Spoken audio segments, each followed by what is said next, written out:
سوال پوچھا ملیشیا سے ہمارے شاہ جی ہیں سعید شاہ صاحب دامد کاتم اللہ ان کی زندگی میں برکت عطا فرمائے۔ ان سے کسی انڈین مسلمان نے سوال کیا کہ ہمارا ایک پیچھے کلپ چلا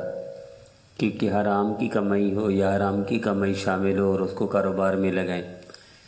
تو وہ حرام کی کمائی تو صدقہ کرنا پڑے گا بغیر نیت ثواب کے، بانٹنا پڑے گا لوگوں کو غریبوں کو، لیکن اس پر جو وہ ہے منافع ہے اس کا وہ جائز ہے مسلمان کے لیے، یہ جائز ہے، شریعت نے اجازت دی ہے۔ انہوں نے اس پر قیاس کر دیا، مسلمان جو انڈیا کے ہیں سعید شاہ صاحب سے اعتراض کیا کہ جناب یہ تو جان بوجھ کے لوگوں کو حرام کی طرف دعوت دینے ہیں۔ تو یاد رکھیے گا وہ بیچارے سمجھے نہیں، فرق نہیں کر سکے۔ اس کا مطلب یہ نہیں تھا کہ حرام کا مطلب چوری کریں اور کاروبار شروع کر دیں،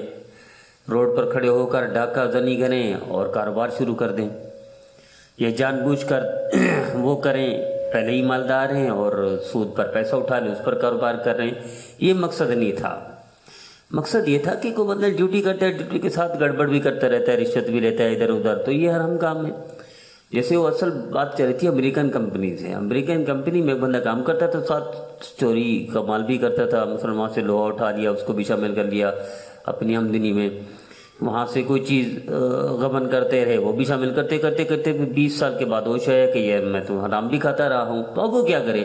تو اس کے لیے یہ ہے کہ وہ جو حرام کا مال انہوں نے 200 گاڑیاں بنا دی تقریباً یہاں کراچی میں، اب وہ کمپنی بھی ختم ہو گئی۔ ان سے میں نے عرض کیا تھا کہ بھئی سارا مال صدقہ کر دیں، ثواب کی نیت بھی نہ رکھیں، لیکن اس سے جو کاروبار آپ نے کیا، مثلا گاڑیاں لے لی، 200 گاڑیاں لے لی، اس کا جو منافع تھا وہ آپ کے لیے حلال ہے، وہ جائز ہے۔ مطلب یہ نہیں تھا کہ جان بوجھ کے چوری کریں، ڈاکہ کریں اور جان بوجھ کر لوٹنا شروع کر دیں، نہیں، اس کو پتہ نہیں تھا، بیچارہ ساتھ ساتھ کرتا رہا۔ امریکی کمپنی میں تھا تو امریکن پیسہ تھا، امریکن لوگ تھے، تو یہ مراد تھا۔ تو یہ بیچارے جو سعید شاہ صاحب دامد کاتم ملیشیا کے ہیں، ان سے جو انڈیا مسلمان نے اعتراض کیا، وہ سوال کو سمجھا نہیں، تو اس لیے جان بوجھ کر اعتراض کرتے، تو میں نے یہ عرض کیا تھا، یہ جواب ہے اس کا۔